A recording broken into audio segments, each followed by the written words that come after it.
Hello, my name is Michael Garcia, and I'm with HeatPressNation, and I would like to thank everyone for joining us today. We are joined today by Jimmy Lamb. He's from Sawgrass, and he will be going over the CreativeStudio, which is Sawgrass Online Design Solutions. So I'm going to go ahead and pass it over to Jimmy. Thanks, Michael. Glad to be here. I always enjoy doing these things, and HeatPressNation always has such a good audience too, so that makes it that much better.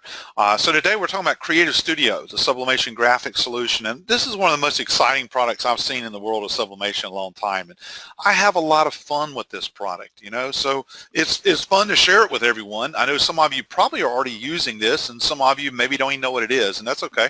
We're going to kind of go through, first of all, with a PowerPoint and just talk about what it is and what comes with it, and then we're going to go and do some live demoing and playing with it. And for those of you who are looking to get into sublimation, maybe haven't done so yet, and you find CreativeStudio to be very interesting and exciting to you, I'll also give you a link where you can go online and access a full-blown demo of it so you can play with it all you want. It's the same CreativeStudio that you would get when you got your sublimation system, but there is a demo set up, and because it's a demo setup, there's a couple of limitations. Number one, you can't print because it only prints the sublimation printer. So if you haven't bought your Virtuoso sublimation printer yet, you can't print, okay? It's also shared, so what I'm getting at is any designs or anything that you save, they're not going into a secure cloud-based folder that you would get with CreativeStudio when you're actually have access to it for yourself, as far as your version of CreativeStudio. It goes into sort of a shared folder. So keep that part in mind, okay? But other than that, yeah, you'll have free access to play with it and whatnot. So it's pretty cool stuff. All right, so let's go ahead and just take a look at what CreativeStudio is all about, and then we'll go play with the demo. Now, it's something that very innovative. I mean, CreativeStudio is really innovative. I mean, we put this together because we realized that there were a lot of people struggling with the graphics aspect of getting into sublimation. Now, certainly if people were coming in with background in Photoshop or Coreldraw, they didn't have any problem. That's just what they used. They continued on. They were fine. But a lot of people were getting this with no graphics background, and they were finding that lack of ability with graphics was really holding them back, because you got to admit that if you've never done a graphics program and you sit down and you start trying to create really cool stuff, though you got a great program, it takes a while to really become comfortable with it, a long while, okay? So I'm not knocking Photoshop and Illustrator and Coreldraw. Those are great programs. By all means, are great programs. But what we wanted to do was come up with something a little simpler, so that you could kind of jump in with both feet and start creating things really quickly and printing them and making money. I mean, that was our goal with CreativeStudio. So we looked at, the traditional programs, and we were seeing that most people never use more than maybe 20% of what they actually had access to, whereas that other 80% was just kind of languishing. And sometimes they didn't need that other 80%. So we tried to take the most important things you need to be able to do sublimation graphics, put that all together, and then set something up where you could easily access it and start using it right off the bat. Okay, and so that, long story short, is what CreativeStudio is all about, okay? Now, CreativeStudio is part of Virtuoso. And Virtuoso is a fully integrated HD product decorating system. Now, it includes printers, the SG400 and SG800, and soon the VJ628. It also includes a new ink set that we created, Sublimate HD, and that ink was created specifically for those printers. But by the same token, CreativeStudio was created with the printers and that ink in mind. So when we put together color management, for example, in CreativeStudio, it was all linked together. So it makes a nice three-piece package. Now, some people are going to buy into the Virtuoso and decide they don't want to use CreativeStudio. Can you use the Virtuoso printers with Coreldraw and Photoshop and Illustrator? Yes, of course you can. The CreativeStudio comes with this at no charge. Okay, so it's part of the package. It comes at no charge. So if you decide it's not what you want, that's fine. But I think a lot of you are going to find it to be a really useful tool. Some of you may use it in conjunction with some of the other graphics programs. Some may not use it at all. But I'm telling you, it comes with no charge. And that's a powerful aspect right there. And it is geared specifically to these printers and that ink. So the whole technology is working hand in hand together. Now, CreativeStudio is truly the first integrated graphic system created for sublimation, and it has 5 key components. It has the designer, which is the window that you work in to create your stuff. It has a stock design library. It has product templates, and you're going to see all of this in action here in a few minutes. And it has art templates as well, which is really useful for people like me who are not graphic artists. And then it has the print and color manager so that we can assure that we're getting the best color quality and managing that as the files go to the printer. So 5 key components that are involved with CreativeStudio. Now, the first component, the designer. This is your workspace. This is where everything happens, okay? And it's online. And we made this on purpose, an online-based system. And I know sometimes people are not big fans of online-based. They want everything to be on their hard drive. But let me tell you some of the advantages of being online and some of the reasons that we've done this. Number one, when we put something online, it doesn't really matter which operating system you're using or what version of that operating system. If you can get online, you can get online. So this thing does work with PC, with Mac, with iOS, with Android, a Windows phone. We'll get into it. Whatever, if you can get on the access to the internet, you can pretty much get into CreativeStudio, okay?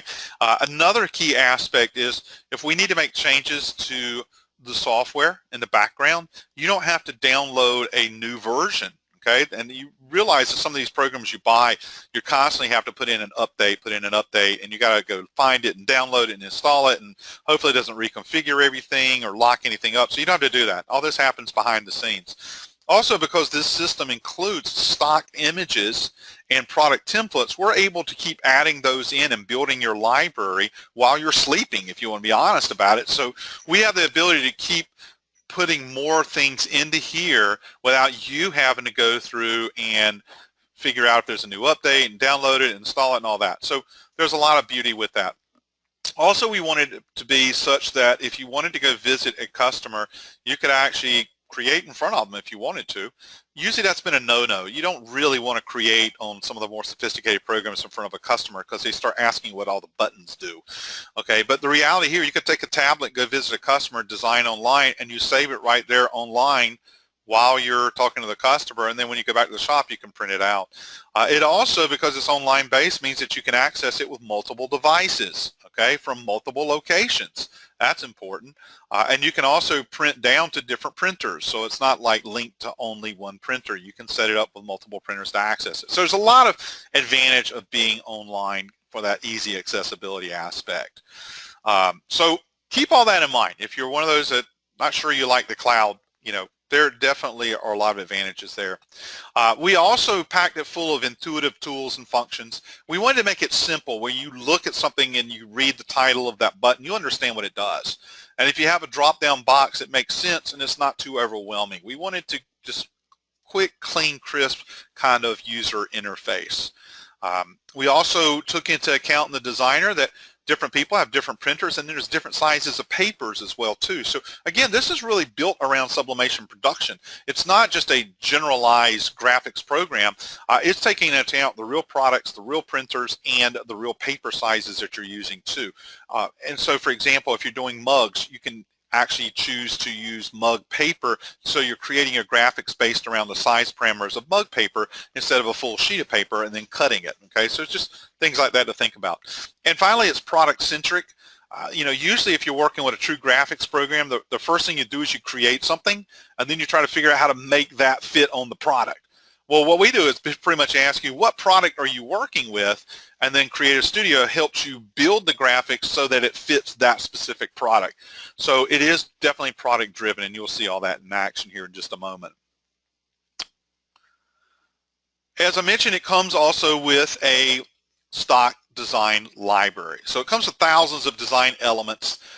These are royalty free for your purposes. In other words, you're able to use these design elements to print out for sublimation and then apply to products and then sell the products. Okay, so that means that we have graphics and photos, we have monograms, we have shapes and backgrounds and borders, we have things that are organized by different occupations, sports, cultural, travel, you know, different types of categories of purpose.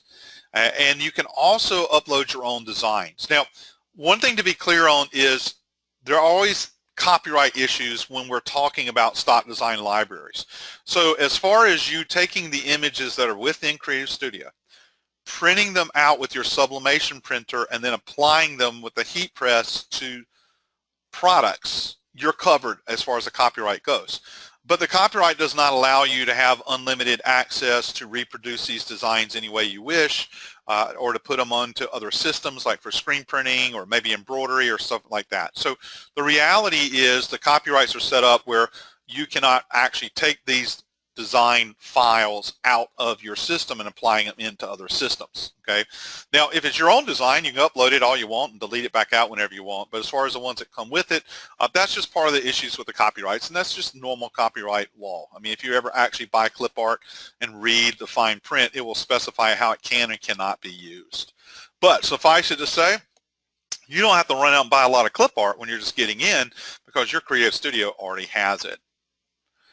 We also have hundreds of product templates, and the product templates are what help you to set your graphics up for the specific product. Okay, so that makes for very easy designing, and we're going to see that in action, and it's really cool because if you look at this, you can see it's a megaphone bag tag right here, and you'll notice that some of the graphic is cut off, and that's done on purpose because the boundaries of these product templates are such that they cut the artwork off if you make it too large. So you cannot create something that won't fit on that product, and that's the key. You want to make it fit to that particular product. And that includes bleeds as well. And we'll talk more about the bleeds. But bleeds are set up where when you're creating for sublimation, you always want to make your artwork slightly larger than the actual item as far as the background of your artwork. And I highly recommend that you use a background to anything you create so that you have background color all the way out to the outer edges.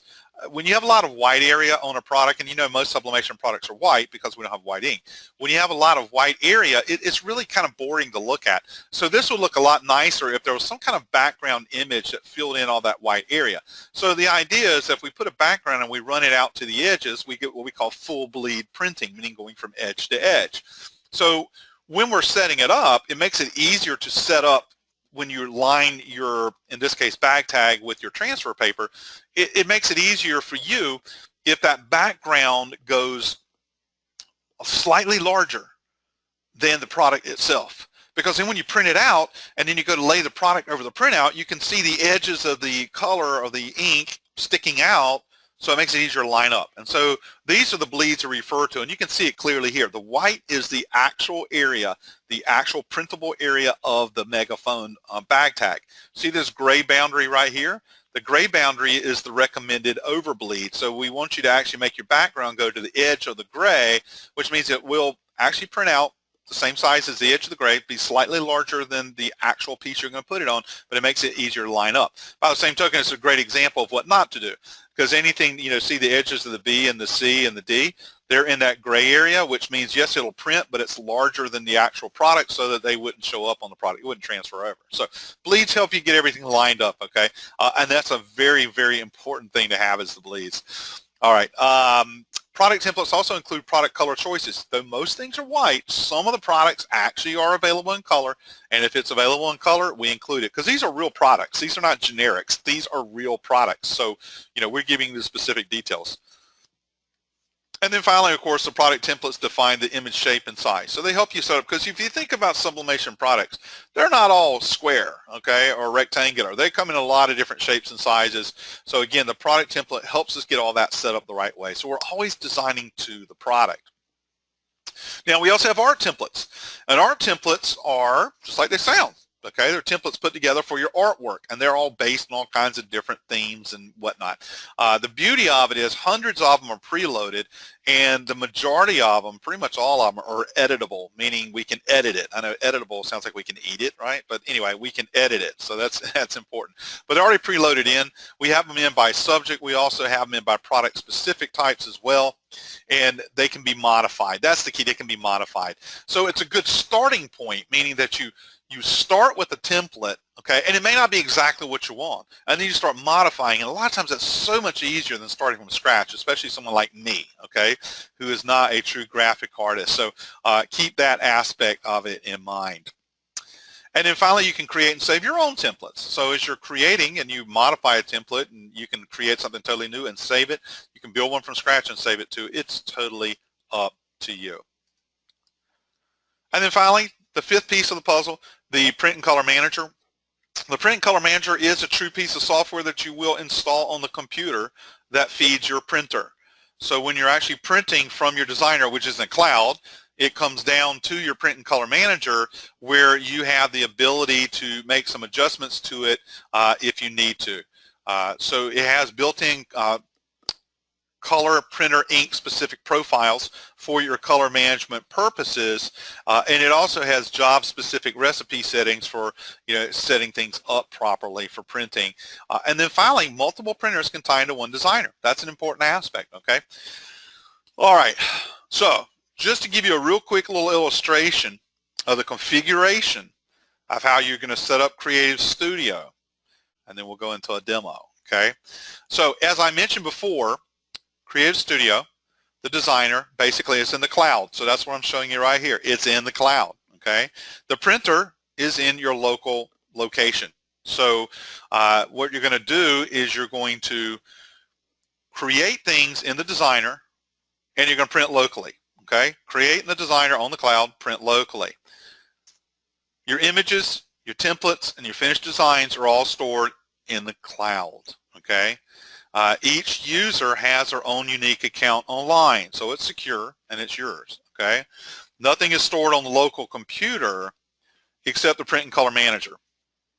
Okay, one other thing I do want to point out of being cloud-based, because a lot of times you may be also thinking, okay, if I'm using this and 10,000 other people are using this, does it slow it down? No, we also configured our whole system. It is a worldwide system. So it's actually spread out over multiple servers in such a way that you're able to access at the same time as many other people, because you're not all accessing your file. You're accessing a system. So there is the power behind it to be able to support many, many users in different locations at the same time, logging into CreativeStudio. But only you can log into your area of your CreativeStudio. Okay, it's protected by you, and you don't have access to anyone else's. They don't have access to yours. You can't see that there are other users. They can't see that you exist. Okay, keep that in mind. All right, the other thing on configuration is, this question comes up a lot.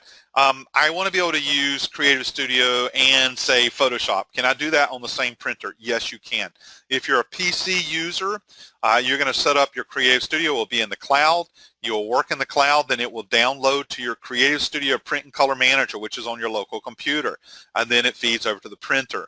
If you're using traditional graphics programs, and a lot of these are cloud-based now too, by the way, but some of them are on the hard drive, and you'll create in there, and then you use what's called Power Driver. It's a different driver. You'll use Power Driver to process the image and send it over to the printer.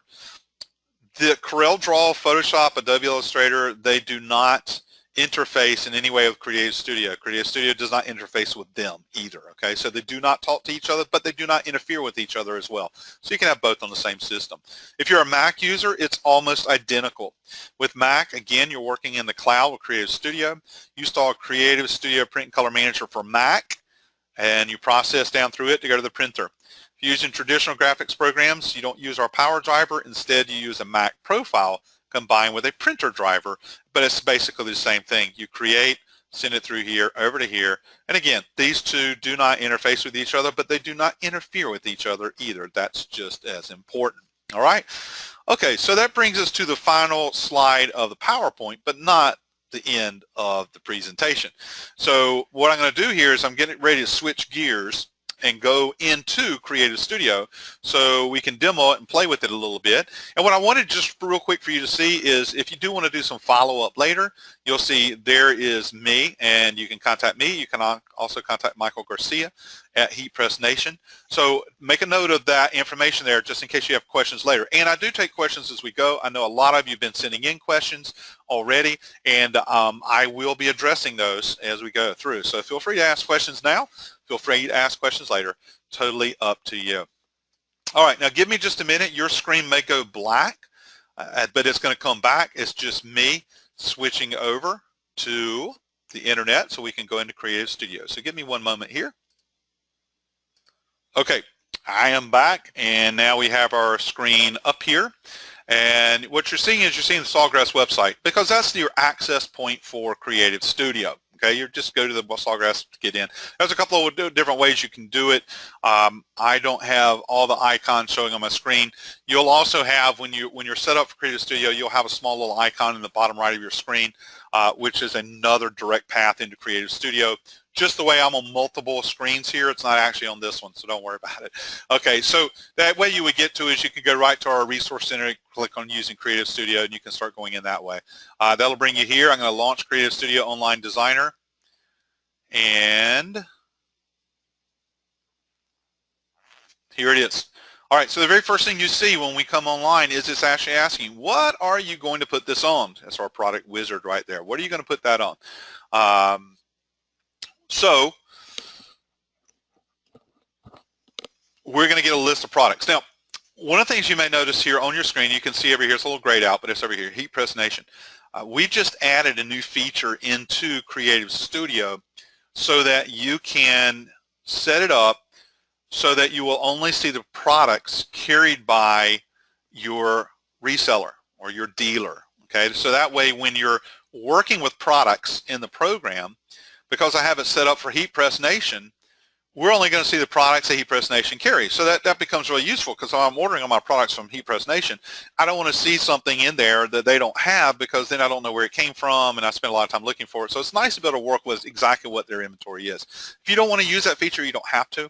I'll show you how to activate it and deactivate it here in just a minute. But for our presentation today, I am tied in so that only my products available from HeatPressNation will be showing as we go through and do a couple of things here. All right, product wizard. You can see select product category. I'm going to drop down and you see we have all these different categories, and then within those categories there's subcategories sometimes, and there's all these different products and everything. So what I'm going to start off with is I'm going to work with a license plate. So I'm going to click on license and action plates and click next. Hit my drop down here, and this is showing me all the different ones that are available from HeatPressNation. And I'm going to use this license plate here, the UN5656. I'm going to click on that, click next. If it was available in different colors, they would all be showing here. It's only available in white. I don't have to select it. It's the only color, right? But if there were other colors, it would show there. So I'm going to click next. And then it's asking me what paper size I'm using. And you'll always notice that we have A3 and A4 because this is used worldwide. So you will see some of these different papers that you yourself may not be using, and that's quite all right. I'm going to use, let's see, I'll use the legal horizontal in this case. So that helps to define your work area, and you'll see more what I'm talking about when I show you a shirt in just a moment.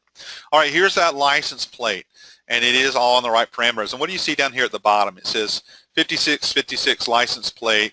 So here's the product number. So if you were working with this license plate, instead of you just having a license plate on the screen wondering where you buy it from, what the part number is, there it is. So then you can go to HeatPressNation, you can call them up and say, I need to order some of these or whatever. Okay, so we're working with a real product. That's our point. The white area, remember the white area is our printable or sublimatable area. Let me rephrase that. The area that can be sublimated on the license plate is the white area. The gray is that over bleed, and I'll show you exactly what I mean by that, some of the benefits of that here in just a moment. All right, if we look across at our buttons here, just to familiarize ourselves with the environment in case you haven't been in here before, product will take you back to a product wizard where you can select product templates again. Art templates, if it says templates here, it's actually art templates, and we're going to be using that in just a moment. You'll see them. Image is just stock images. Okay, a template's made up of multiple image pieces. This is individual images. This is also where you would upload yours. Text allows you to add text of your own. Clear is pretty self-explanatory. We have an undo and a redo. You'll see the object button in a moment, and the select all and the zoom will come along as well. So we don't have a lot of overwhelming buttons. That's my point. If we go over here underneath HeatPressNation, you see where it says object list. As we build designs, especially if we start with an art template, all the different elements are called objects. So this is to help us understand what the objects are. We'll start getting a list of the objects as we're building this, and we can reorganize those objects. We can resize them. We can move them. We can delete them. Sometimes we can recolor them. So there's a lot of different things that we can do, and that's going to help us out. Object transformations are just some quick keys that we can click on to make some things happen, like we can move it up or down or left or right. We can rotate, we can make it larger, we can make it smaller, and you'll be able to see too about recoloring in just a minute. But a lot of that you can do with your mouse, so it's very mouse driven as well. All right, so a pretty simple environment. Let's go start with art templates. So for my particular demo, I'm going to create a license plate for a high school. Maybe they're going to use it as a spirit type of product. So we're going to click the down arrow here, and let's find a category to go and look in. So I told you it's going to be a school, so that means it's probably mascot oriented. Here we go, mascots. All the mascots you're about to see, they're actually part of CreativeStudio. So these are all templates. You may not see the exact team you're looking for. Well, that's fine because you'll be able to change them. You'll see exactly what I mean. The idea is you're finding a layout and then modifying it. I'm going to use this layout here, this particular mascot. And so I've clicked on it, and it's going to bring it in and place it there in the license plate. And it puts it within the boundaries of the license plate because an art template understands the product template. Now, remember I told you anything that ends up in that gray area, it will print, but it's actually slightly larger than the license plate. And I feel like what's happening right here is the M is a little bit in the gray, and so is some of this over here. So what I want to do is I just want to make this whole thing a slightly smaller so I know it fits only in the white area. Okay, so an easy way to do that, because this is made up of objects, watch, everywhere I click, it shows you the individual elements, which are individual elements we can modify, okay? But if I just click on one and resize it, it doesn't do the whole thing for me. And I could just resize the lettering or move it. I mean, as simple as, look, move the lettering, right? Just like that. Or I could do everything. I'm going to click select all, which means select all my objects, and I'm going to use the click and drag method. So I'm just going to go from the corner, make it slightly smaller, move it to fit, that quick. Pretty easy to do. Okay, now what happens is the team's mascot is not a bull, and maybe the team's name is not even Mavericks. I just like the layout. Great, we can do some changing. For our example, this is the Buccaneers, and we're going to change it. So I'm going to start with the bull head here, and I'm going to click on it, and you see under the object list, this is all the different pieces of this design. And the one that's highlighted right now is the one I just selected. It says mascot has the word replace. If I click replace, what's going to happen is I'm going to end up, whatever I bring in is going to fit within the boundaries of where this was, okay? So I'm going to click replace, and it's going to open my stock design library, and I'm going to click on the down arrow here. I'm going to go look under mascots to see if I can find a Buccaneer. That would probably be under people. Sometimes we got to figure out the right category, right? And let's see. Here we go. We're going to use this guy. And there you go. So I brought him in. Okay. So now let's change Mavericks to read Buccaneers. So I clicked on Mavericks to select it. I'm going to come over here, and I'm going to change the letters out to Buccaneers. Now you notice that I put it in all lowercase, but it's going to be all capital. That's just because the font that's being used there is an all capital font, okay? It seems like maybe it's a little far to the left. I don't know. I can move it to the right. I can click and drag it, or I can use one of my little arrow keys, maybe a little more precision. And maybe it's the football team and not the basketball, so I'm going to select basketball, and I'm going to put in football. Click OK, and there we have football. All right, this is not their colors either. Their colors happen to be blue and yellow. So I want to change these red lines to yellow to start with. So I'm going to click this area here. So I got that object, and you can see the object down here. It says object color. So if there's a color showing when I click an object, it means I can change it. So I'm going to click on that, and it gives me a basic palette. These are sublimation friendly colors that work very well with your particular printer. Very small palette, but it's a good base palette to work from, okay? Now, if you don't see the color that you want, that's okay. Don't feel like those are the only colors. I mean, if I just choose any one color, it'll take it in. What if I don't see the exact one I want? Well, I can create one. So I went over and clicked here, and I'm moving around my little indicator. Let me get there we go. And if you watch the box down here, that yellow box, you can see the color changing as I'm moving around. So yeah, I can create custom colors. If I know the RGB code, I can type it in right here. But for my purposes, I'm just going to choose that one because I feel like that's the one that's closest to, actually, I think this one is closer to that actual team. Okay, I got to do the same here. I need to select that. So I select it, you see the red, and I'm going to change it to this gold. I'm going to do that on football as well, keeping the idea of changing all the reds over. And now I'm trying to get that background red, and I'm having some problem. I mean, look what's happening. Every time I select, there's obviously multiple pieces back there. I'm getting the black and the gray. So I'm trying to see if there's some way I can get to that red. And I am not having a lot of luck doing that, so I'm just going to move Buccaneers out of the way. Or no, that's not what I want to move. Let's just undo that. Okay, I'm going to go back to the Buccaneers. Or you could also do this. Start looking through this way. Okay, so I can do the Buccaneers to get out, but guess what? Just by doing in the object list, I found where that is, see, because it's red and black. So I'm going to change that one to gold as well. Now, their other color is blue, so let's change the black components to blue. So instead of Buccaneers being that, let's go and choose the blue to go in here. And I think that the black background lines there, I'm going to change that over to the blue as well. And let's see if we can, maybe we'll just leave that gray. Or maybe we'll turn that gray into black. That might be a better idea. So it's totally up to you, okay? Because I'm just kind of playing for your demo, right? Or it's totally up to you and the customer maybe. So this is kind of what I'm starting to design out here. And let's go to the pirate and make some changes here too. I mean, one problem you see where his head is going right through that hole in the license plate. So maybe he's better off to be more like this. Okay, and you see when I selected all these different colors I can change. So I'm going to change his hat and make it to be blue. And I'm going to change his mustache over to more of the color that I was using. Okay, so now he ties back into here. Okay, now that would probably work. I could sell this, okay, but there's a lot of white area. And I keep telling you I don't like the white area, remember? I want to make it more interesting. So I'm a big believer in, and we can do something else, make them a little bit larger, bring them down a little bit or something. You know, it's just lots of things we can do here. I'm a big believer in putting in a full background. And let me tell you something else. If it looks better, if it looks nicer, it raises the perceived value. And if you raise the perceived value, you can charge more money, but it didn't cost you more to make it. Okay, so here's a Buccaneers license plate. I'm going to put in a background. Okay, so we're going to go to the image files. So we go into the images, and when we look under images, one of the first things we're going to see is backgrounds. And I'm going to use photo textures. I mean, you may find one of these other categories is better for you. I'm going to use photo textures because I'm going for a specific one. I've already memorized what's in there. This one right here. And the reason I'm choosing this one is a lot of times when people have, you know, pickup trucks and whatever, and they do a little bit of tricking out, they'll use these type of metal plates on there, and this gives it a really cool three-dimensional look.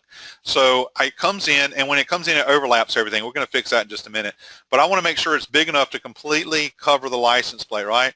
So I'm just going to expand it out, and you see what happens is it gets cut off when it goes outside the bleed, but you can see it goes all the way into the bleed area if you look really close in the gray. All right, but it's covering up the artwork. Why? Because the artwork is built in layers, and this is the top layer.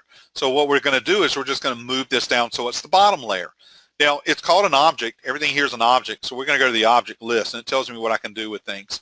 And I'm going to click on Move Down. So what happens is, as I'm moving it down, that means everything else is showing up. Now, that looks a whole lot better because you got a lot more contrast, especially for that yellow. Okay, that background is in much more contrast than we had before. I think it really stands out, and it looks pretty cool. Okay, and it looks like it's on a real metal background kind of license plate. And there's lots of different type of backgrounds that can be used for virtually any type of product that you do. But if you add that background consistently, it improves the look of the product, which gives a higher sense of worth to the product. Okay, and these are the kind of little things like this you can do every day to raise your perceived value, which helps you drive in higher margins. Okay, just little things like that. All right, once you're ready to actually go and print this, a lot of people say, hey, where's the print button? There's not one. There's a save button. So if we go to save, the first thing we want to do is save that, and I'm going to call that bucks. I'm going to save that again. Okay, here we go. We're going to type in bucks. Don't worry about the quantity. If I want to save this as a new template, I could. I'm not going to. And I'm going to say OK, and it's going to save it in my cloud, okay, in my secure cloud. It's going to save this file, which I can retrieve later. Now, it's going to give me the option as soon as it saves, do I want to print it or do I want to save it? And it's taking a few minutes. Keep in mind, everything I'm showing you gets slowed down because I am running the webinar on my computer as well as doing all this too. So when you run a webinar on your computer, it uses up a lot of internet bandwidth. So it may be a little slow here and there, but that's why. So if I want to print it, I click here to print. If I don't, I just keep on going. Now, if I was going to print it, I can't show you printing because I don't have a camera, so we're not going to worry about that. But I'm just going to show you that when you go to print it, it actually comes down out of the cloud and it goes to your print and color manager. And this is about 12 meg, so it should be downloaded here in just a moment. There we go. So it's going to download in, and let me get that screen and bring it up for you. It's actually on a different screen. So hang on. So this is what you get, okay? This is your print and color manager, and this allows you to do some settings for what it's going to go on. I have this up for license plate, not polyester fabric. So it happens to be, in this case, it happens to be metal. So it's a white metal, and I'm going to choose that. You're going to select your paper too. That's important because different papers can affect the colors of your image, and so can different substrates. So it's important that you select what's the closest substrate in the list that you're printing on and what your paper is as well. You also have 3 speed settings. You have high speed, high quality, advanced photo. These also affect the list. When you're doing high speed printing, this is the lowest level of quality, and I hate to say it that way because it's still excellent quality. It's just we can get even better quality for other products, but it will slow them down. So for high speed, a little less quality, medium speed, better quality, slow speed, super advanced quality. Now, if I'm on high speed, I get a complete list of many different products. If I'm actually high quality, it takes out the fabric. It took out the polyester fabric because you don't normally print on polyester fabric at higher resolutions. It also took out the mouse pad too. If you go to advanced photo, what it does, it changes only Chromolux products because advanced photo setting was designed specifically for Chromolux products, all right? It defaults to mirror image, and that's important. If you're actually printing on glass or acrylic, you need to turn that off. But it defaults to that because that's what we normally do. You can set copies here. Click on the color tab, and if you're doing a photographic, choose photographic. If you're doing graphic, choose graphic, and that also ties into this. I'm going to go back to high speed because I'm putting it on metal. So now I can do a graphic, and that again helps to manage some of the settings. Okay, so those are the main things that you're going to use, but then when you're ready to hit print, you hit print and it prints it out. Okay, simple as that. Well, we're not printing it out because we don't have a printer on the particular webinar for you to see. All right, so where did it go when I saved it? Let me show you that. I told you have a secure area.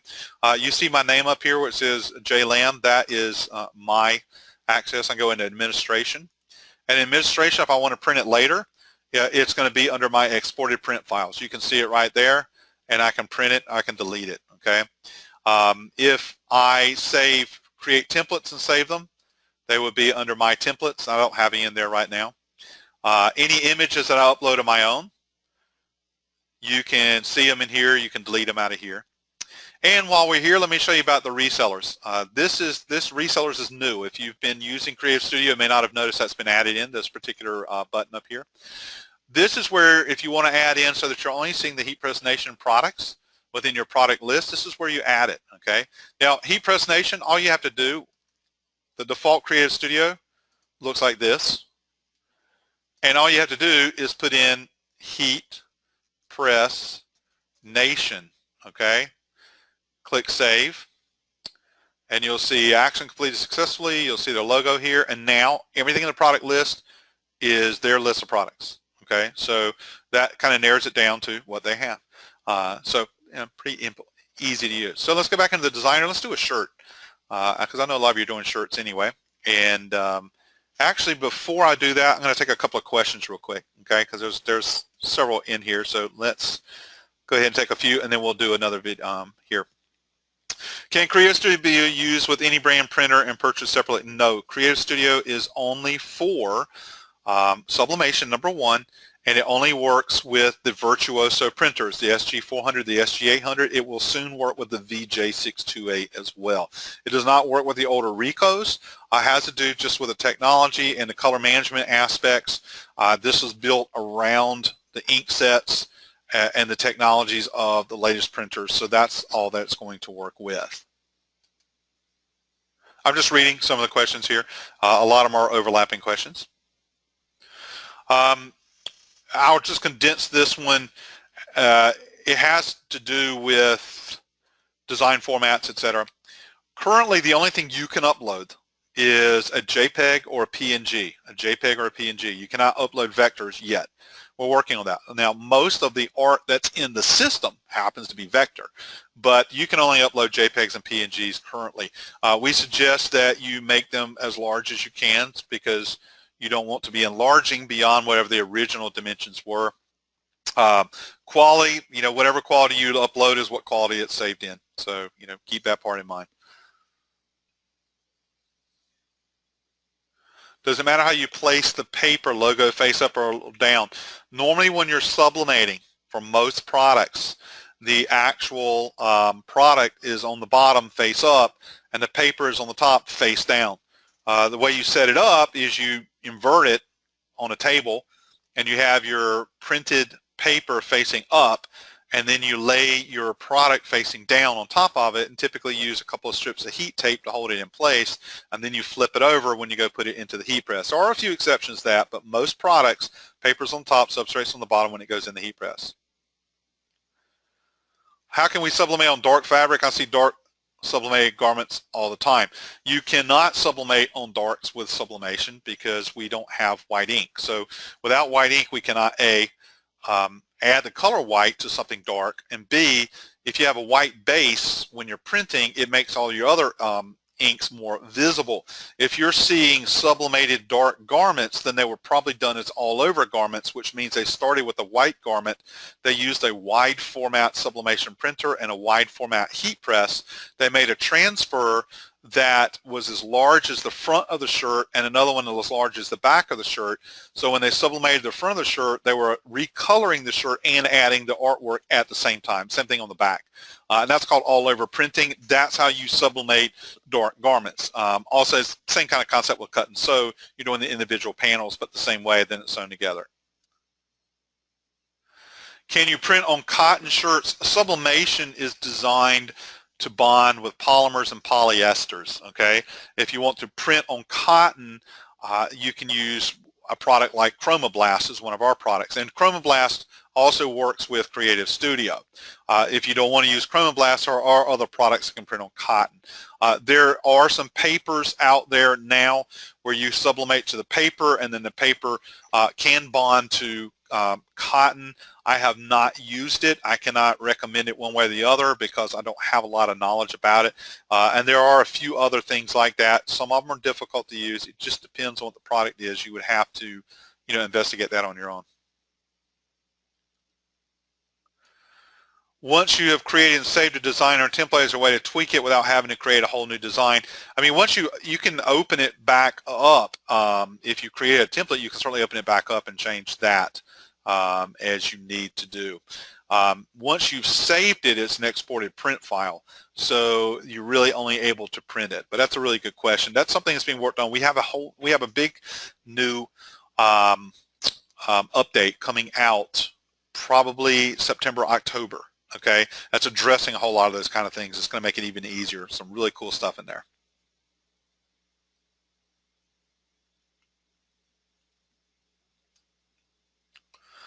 Printout from my SG400 always come out faded when transferring to shirts. Is there anything I can adjust? What I would tell you to do is contact our tech support. Just call our tech support, tell them what's going on. Make sure also that it's 100% polyester shirt. If it's a 50-50 or any kind of blend, it will look faded. So if you ever sublimate to a blended shirt, it will look faded, which makes a great special effect unless you don't want it faded. Otherwise, there could be some types of setting problems there. Not all shirts, even some of the polyester shirts will have coatings in them that sometimes block sublimation gas from penetrating properly. It could very well be the shirt, but I would talk with tech support first and see what they suggest. Can an image be stretched either vertically or horizontally without enlarging the entire image proportional? Great question. Currently it cannot. The dimensions are locked. If you expand the X direction, it expands the Y at the same time. Unlocking works for some things. For a lot of things, it distorts them. But that's been being addressed too. So I don't know if that's in the next version out or not. But I know it's in a list. I use Coreldraw. How do I import it into this software? You would export your Coreldraw file as a JPEG or a PNG, and then you upload. I'll show everybody how to upload software images in just a minute. If your design is bigger than your printer, can you print on 2 sheets and put together during the heat press process? Yes, it's difficult. You got to line it up just right, or you're going to have some type of seam there. You can't overlap them, or because you'll get a darker color, and if they don't meet up perfectly, then you get a white line. So it's hard to do. It can be done, but it's hard to do.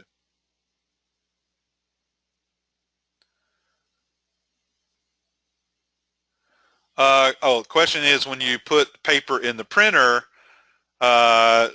should it be face up or face down? I mean, when you're doing the sublimation printers, you always put the paper facing down, because when it prints, the print side should face down, because when it prints, it goes up over some rollers and comes out the top. So the print side should be facing down for printing purposes.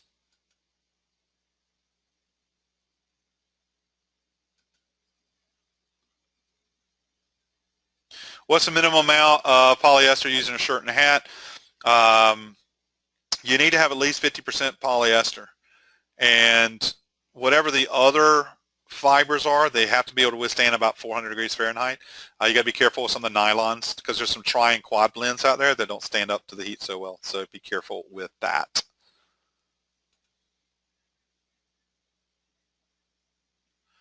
Let's see, can't do darks. I already got that.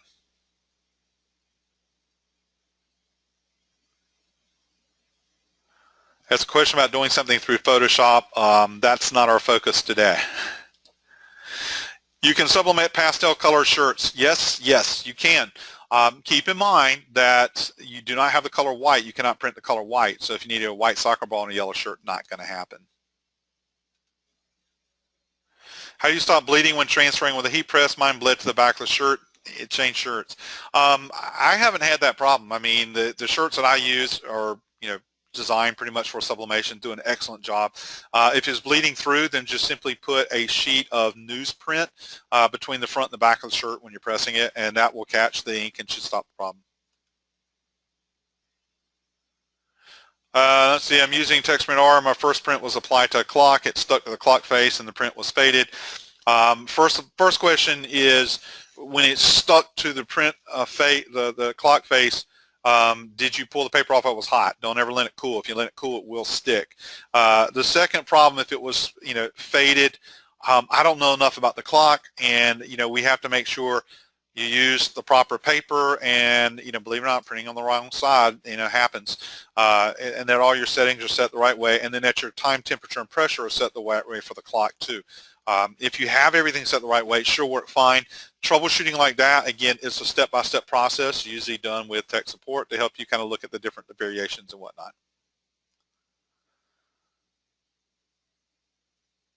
Okay, there's so many questions coming in. I want to do another couple of demos for you real quick, which I think will answer some of these questions. So be patient if yours wasn't gotten to yet, okay? So, all right, there's some questions about tiling. There's some things about uploading and whatnot. So let me show you a couple other things here real quick. Let's go into the tiling question first. What does tiling mean? Tiling means I can do multiple things at the same time. Okay, so I'm going to, give me just a moment because I don't have all this memorized, but we're going to go into mobile device cases. You got to know the right, name, right? This is cell phone covers, right? Mobile device cases. Okay, so let's look under there and go to next. And I'm going to go to the Galaxy S3 cases next. Those come in white and black. I can go to the white. And okay, if I go and just choose this, if I go click on this one up here at the top, what's going to happen is one case is going to appear on the screen. We're going to build it for one case, and it's going to print one case. So people are asking about ganging or tiling, which means can you do multiples so you can print multiple at the same time. And many of the products have what's called tiling, okay? So if you look down here below, it says tiled on A3, tiled on A4 letter, tiled on legal. I'm going to do the legal, tiled on legal page times 6. So I'm going to choose that. Then I'm going to click Start Designer.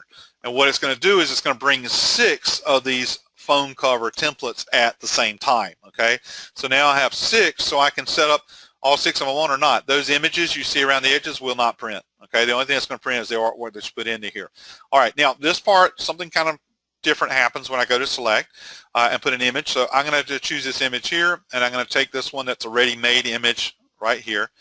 And this particular image, you see when it comes in as a single image, and it's behind all the templates. So I need to do two things. I need to rotate it, and I need to resize it.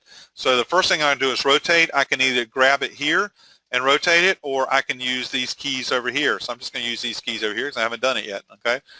And you see I can bring it over very precisely. And now I need to make it so it actually fits. And we're going to shrink it down a little more because of the holes there. And now I have that in place. Now, if I want to put something different in each one, I can, okay? A lot of times when you're tiling, you're just doing the same image over and over again. So what I'm going to do is select my image here, go to Object, go to Duplicate. And when I duplicate it, it's basically I'm doing a copy and paste here. So I'm just going to position it where I want it. And for the next one, I'm going to hit that same button again. And I'm going to pull it over here. Now, instead of me doing that 3 more times, if you hold your Shift key while clicking on an object, you will actually start to group them together. So I made a temporary group of all 3. And here I'm going to use that same feature. And I'm going to move it down to the bottom 3. And now I'm ready to go print 6 of them. Or I could print 5 or 4 or whatever I want to do. Or I can have a different image in every one. Now, can I actually mix in phone covers with, say, coasters? No, I cannot do that currently, okay? But this is one way we can do it. So a lot of the products have that ability. In our next variation coming out in late September, early October, it will have a totally new tiling function included, which will take care of that, okay? So that's how that part's done. If you want to upload your own image, you go to Image, and you go to the Upload button, and then you're going to choose from whatever is on your system.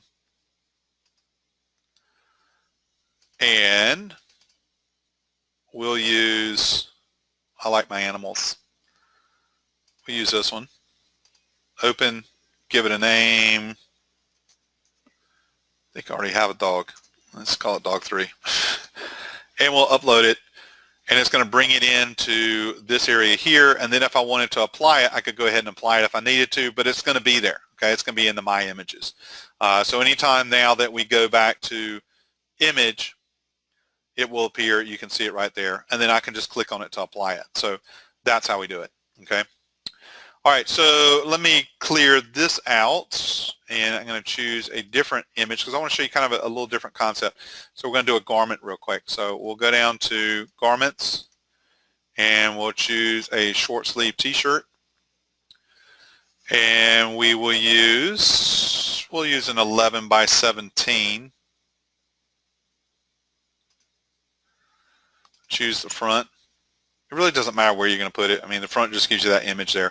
Okay, but by choosing that paper size, that defines my area, okay? And this is really important on a t-shirt because you don't want to create something. If you couldn't print 11 by 17, let's say if you had SG400, you can't do 11 by 17. Don't choose 11 by 17 because you wouldn't be able to put it on here, okay? So this is defining my area based on the paper size. So now if I want to go put an image, and this is something I want to show you. I'm just going to show you some of these other templates because there is some really cool stuff in here, and it takes you a while to kind of learn everything that's in here. I was just looking, recently at some of the stuff that's in here. Like there's Day of the Dead designs have been recently added, and there's some really neat designs in there for like the Day of the Dead celebration. And so you may find things that are already workable for you, where you could just go ahead and create this T-shirt and go show it to the client, and it's got some pretty cool artwork already there. Or you can modify it or whatnot. As I said, some of this takes a while because I am using so much internet running the webinar that it slows everything down. So I apologize, it's going slow. When I'm not in the webinar, that image comes in super quick because I was playing with it a little bit earlier. So the reality is it's taking a while. But there it is. And by the way, that white square is not going to print because that we can't print white, okay? So we don't have to worry about that particular white square being there. But anyway, in this case, there is a design that can actually be edited because you see the object list. there's a whole list of objects here. See that? So, if I want to go and change my text or whatever else, I could. There's some text built in there.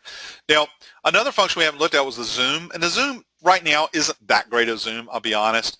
But when you're working with shirts, it's useful because you're working with a big product area. So if we go to design area, it takes the shirt out of the way so I can actually take a look a little bit closer at it. Okay. And then once I'm finished modifying, if I choose to modify anything in here, I can go back to the zoom key and go to a preview. And then the preview is going to actually show me my finished design superimposed on the shirt without any kind of reference lines. And this will give you something that you could actually show to a customer. We don't have it currently where you can create a really simple image file to send to the customer, but by using the preview function, you could set this up and then you could do a screenshot of it. There it goes. And you could send them the screenshot if you wanted to do that, okay? Like I said, we're putting this on a white shirt, so the white box behind it is not material because white will not print. That area is always left open, and since it's on a white shirt, we really don't care, okay? We'll be fine there. Not a problem. So there's all kinds of cool designs. That was my whole point. You get a chance to kind of go in there and play and look at it the right way. Let me show you one other thing real quick, and then we'll go back to questions and kind of wrap things up here. I want to go get this off because I want something that doesn't have a whole lot of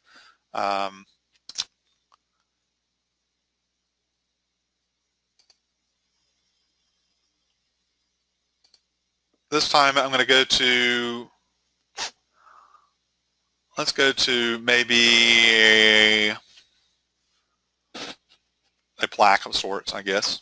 So we could go to awards and plaques. I'm just going to choose this basic flat edge plaque here. And we'll set it horizontal because I really just wanted something kind of simple here. One of the things I just wanted to point out to you, because a lot of times people say JPEG or PNG, which one does it matter? It really doesn't matter, but it could matter. And let me show you why. And these images will take possibly just a moment to upload. I'm going to bring this one in first and resize it down and just park it over here. And then I'm going to take this image over here and add him second. He usually takes a little longer. And we'll resize him and place him right here. Now, once this one gets in, you're going to say, well, those are both the same. What's the difference? Well, I will tell you one's a JPEG and one's a PNG, but I'm getting ready to show you what the difference is. Just give that a moment to appear, which it will. As I said, running a webinar slows everything down here tremendously, and that's a really big file too. I'll tell you that. This is actually one of mine.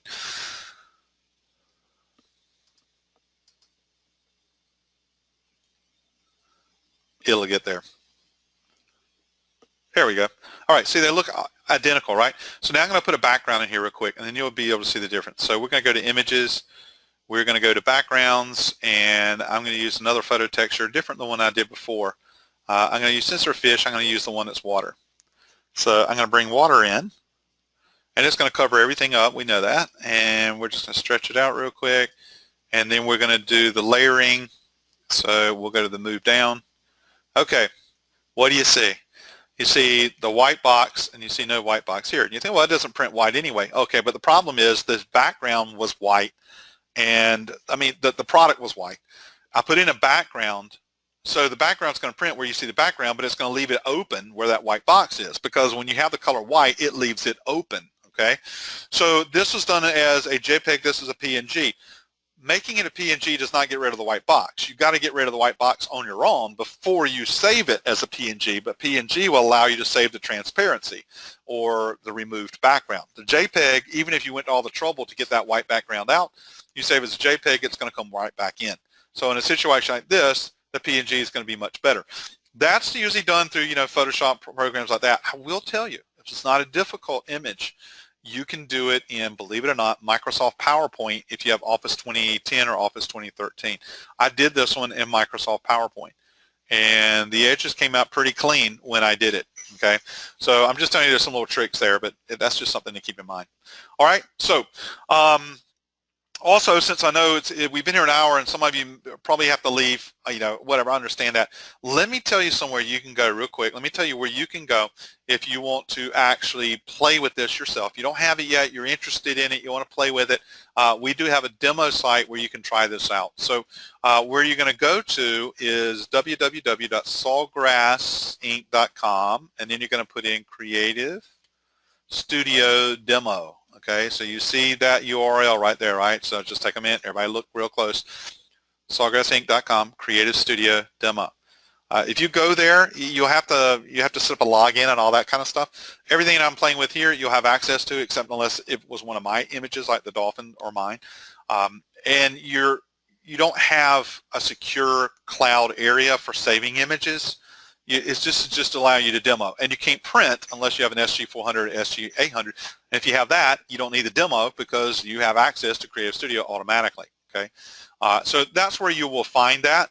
So keep that in mind, and you can go and check that out yourself. Okay, so let me go back to some of these questions real quick and try and get in a few more before we wrap things up. So let me pull them back up.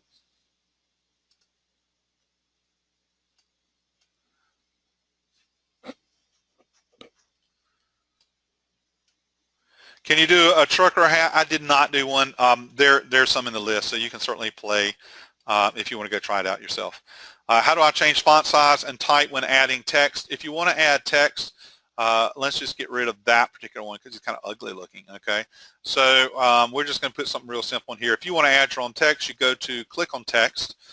And once you click on text, it always defaults to sample text, so we type in whatever we want it to be here. I'll call it dolphin. So that's what we're seeing. Click OK, and it comes in, in the default color, the default font, whatnot. All right, so I moved this down to where I want it. Do I want to change the font? Let's see what we can do. Go to Object. Font falls under an object because each element is an object. Okay, so we're going to go down to Text Font, and you can see we have a lot of different categories. I'm going to use Distressed. I like Distressed, and I'm going to use this particular font here. And it will then change it to wherever the font is that I want it to be. So then it's up to me, to manipulate any way I want. I can arc it, I can bridge it, I can change a color on it. Maybe we'll change a color there, resize it, that type of thing. So we can always, just by clicking on any font, we can go through to the font list and make changes that way. Do you have to worry about mirroring in the software? As I showed you on the Print Color Manager, it does it automatically. You have to unmirror it if you don't want to mirror it. Does this work on all ceramic mugs or just specific kinds of ceramic mugs? Main thing is that you're using a product that has a polymer coating. That's what you got to do for sublimation. There's a lot of questions about what's the proper pressure, heat, and time. That's supplied to you by whoever supplies your products. Okay, so when you buy products like coffee mugs, they should have recommended heat, time, pressure settings.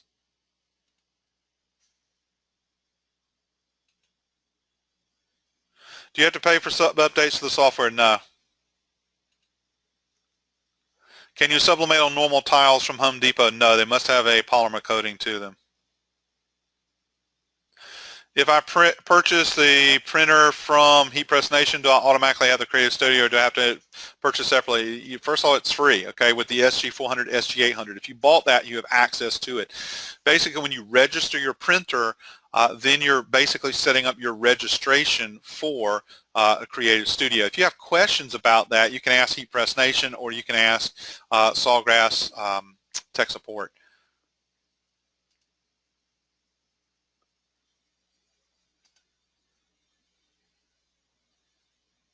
I see lines. I see a lot of people are asking this question. It's a CreativeStudio presentation, but a lot of people are asking about lines. When they sublimate, those are called transfer lines. We've done a webinar on that for HeatPressNation, I'm pretty sure. So it should be on their website. If not, I have a video on our website about how to prevent those. They do not wash away. They're permanent. Will you be adding any new fonts? Yes. Can you export a design into Coreldraw? No, that goes back to that early discussion about the copyrights.